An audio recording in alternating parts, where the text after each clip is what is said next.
Note to the Kansas University grounds crew, you may want to really investigate, do your best of research into lawn care, grass seed, and so forth, even more so than you do right now, because you not only have to prepare the field there at the university stadium for the wear and tear of the football team and the games there, but taste suddenly now important there. Mark Rogers TV, the voice of college football, breaking down the game we love. We're headed toward Week 12. There's only 2 games left in the regular season. So at this point, a number of teams and programs looking ahead to 2019. Kansas, that's an annual practice there, but now can look toward 2019 apparently with more expectancy, excitement, hope. CBS Sports and Sports Illustrated is reporting that Les Miles and Kansas University have basically put together the framework of a deal to bring the former LSU and Oklahoma State coach to Kansas. All right. Is this the right move? Well, normally for me, in evaluating the situation at a program like Kansas, and we don't have to go through the numbers, they're so bad that I think they're pretty much a legacy. They're legend in terms of the bottom of the Power 5. Anybody mentions the worst of the Power 5, they typically just say Kansas.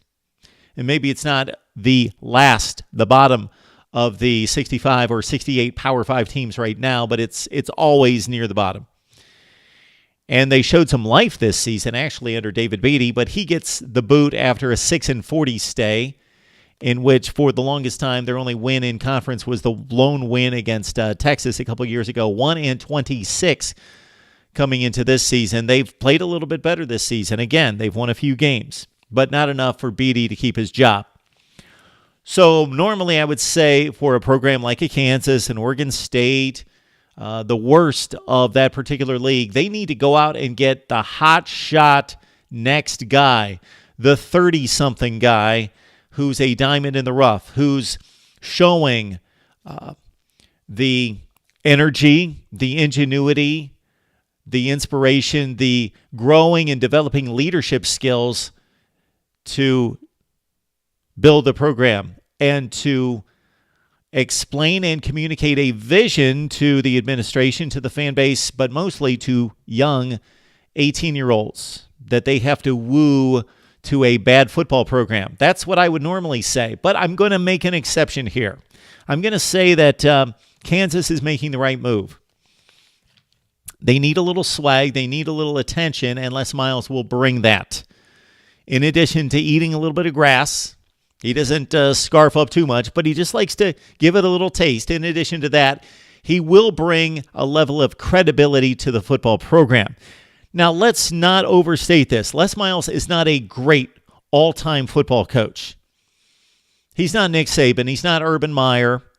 He's not Pete Carroll. He's not that good. He's not a good game coach. Never has been. Probably never will be. He's 65 years old. He's not going to turn into a tactician tomorrow. He's not going to be Bill Belichick or anybody close to that. He is going to be a leader of men. He's a leader of young men. He inspires young men. He gets people to follow him and run through the proverbial brick wall. That's Les Miles. That's what he does. That's what he does well. He should probably lean on those coordinators a little bit more. Get himself a clock and game manager. He could have used that at LSU. Maybe he'd still be there. But I approve the move if they do a few things here. One in particular would be to, sure, Les Miles is the man, and hopefully he stays there for their sake for about 5 years and turns the perennial dog of the Big 12 into a respectable, we get to bowl games type of program. Turn them into Iowa State. And Matt Campbell would be the perfect example of the type of coach that I would normally want a Kansas to go after, and that would be, if there's anybody out there like a Matt Campbell or the next Tom Herman, they should go after him. But in place of that, Les Miles. Very good. Credibility. More than credibility, he brings attention. People will pay attention to Kansas football next year. During this offseason, Kansas is going to get more coverage than they've gotten, even more so than they did in the preseason of 2008, coming off the 2007 season when they finished in the top 5 in the nation with Todd Reesing at quarterback and went 12-1. With Mark Mangino at head coach, the team that won the Orange Bowl, they didn't get much coverage the next year because people knew that they were going to be a 7-win team the next year. They will get more coverage than Kansas football has ever gotten because of Les Miles. But that's only going to last for so long if they continue to lose. If he goes 2-10 next year and then 3-9 the next year and it doesn't ramp up from there, then yeah, he can go through all the antics and make all the crazy statements he wants in news conferences, and people are going to forget that Les Miles is the coach at Kansas and not really care. So the attention comes first, then you got to back it up fairly quickly. Interestingly enough, he has a pretty good roster. By Kansas standards, this is the better talent than they've had in years and years and years and years. Unfortunately for them, much of it is leaving the team. Much of it was senior-oriented. But David Beatty did increase the level of recruiting. The talent on this roster is prepared to win those 2 out of 3 non-conference games and then steal a win or 2 in conference with an average head coach on the sideline. All right, and then with Les Miles, we've seen a litany of examples when a real leader, a real respected leader, takes over a football program, and Les Miles can walk into that locker room and gain immediate respect. Most coaches walk in and they've got to earn the respect. They've got to prove something to the players. If it's Matt Campbell, who was nothing but a coordinator, although he did have the head coaching job, of course, at Toledo, but didn't win big, and it's Toledo, he's got to earn the respect. He's got to prove that he's competent. Les Miles doesn't have to clear that hurdle. He walks in and the players are like, that's Les Miles. He won the national championship at LSU. He just coached at LSU. Coaching at LSU versus the transition to Kansas, those Kansas players think of LSU as, that's LSU. He coached there and was successful. So he automatically has the respect in the room. He will either maintain it and build on it or lose it. But he has a better core of players and personnel than certainly Beatty had when he took over. All right. The key in this will be for Les Miles to help this process in selecting and grooming the next guy who's not 65 years old, but who is Matt Campbell or Tom Herman, Major Applewhite, or Scott Frost, or Josh Heupel, or Dabo Swinney, who really was under the radar and nobody knew was going to be that good. If they can find that guy and he can coach under Les Miles for 3 years or 4 years and then take over, then they've got something going. Of course, Les Miles, we know what he's done.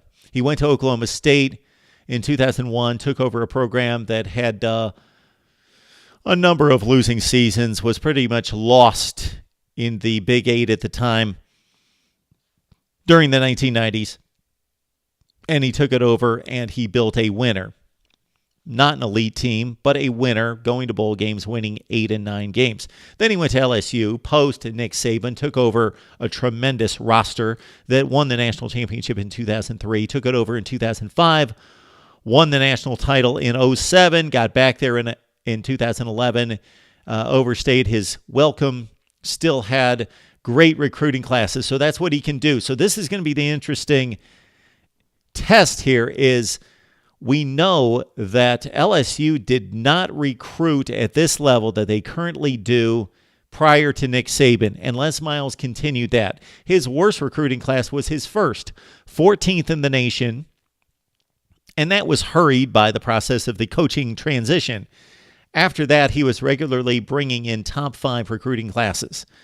Okay, Kansas, they bring in top 80 recruiting classes. If he can make those top 45 classes, then they start to challenge the Baylors and Iowa States and Texas Techs and groom that other coach, the successor.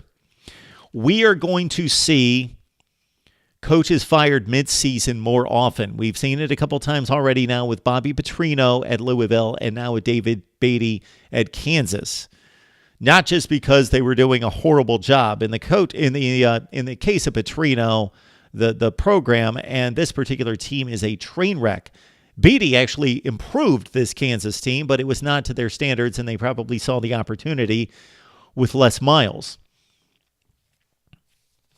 But we're going to see these midseason moves made because of the early signing period. December 19th is this year's early signing period in which players can now sign. We don't wait until February, the first Wednesday of February. And therefore, getting that new coach in place early where he can get a jump on recruiting, especially when he's not coaching football games like Les Miles, that's huge. That is enormous. Okay, Les Miles to Kansas, good move if they groom his successor. They don't have to start doing this tomorrow, but that should be on their minds. Les Miles is 65. Let's find the next guy who is 37 or 42, not 65, to succeed him, and Les Miles can hopefully set him up for a big jump. All right, the Kansas football coach is Les Miles. That would have been unthinkable 10 years ago. But, of course, obviously, the winning was not at championship level late in his stay at LSU, and therefore he was ousted 4 games into 2016 after losing a last-second game at Auburn, and now he finds himself in Lawrence, Kansas. He's got a daughter, I believe, in high school in Baton Rouge, but I believe this is her final year in high school. Therefore, Les Miles has placed his family first, and now he is moving on to Lawrence, Kansas for a reclamation project beyond most reclamation projects. Would love to know what you have to say about Les Miles to Kansas, as being reported by Sports Illustrated and CBS Sports. That's my take right here at Mark Rogers TV, the voice of college football. Please like, comment, and subscribe. As you hear, we discuss, debate, and analyze college football like nobody else, so you got to lock it in here as we get toward championship week, the bowl season, and the college football playoffs.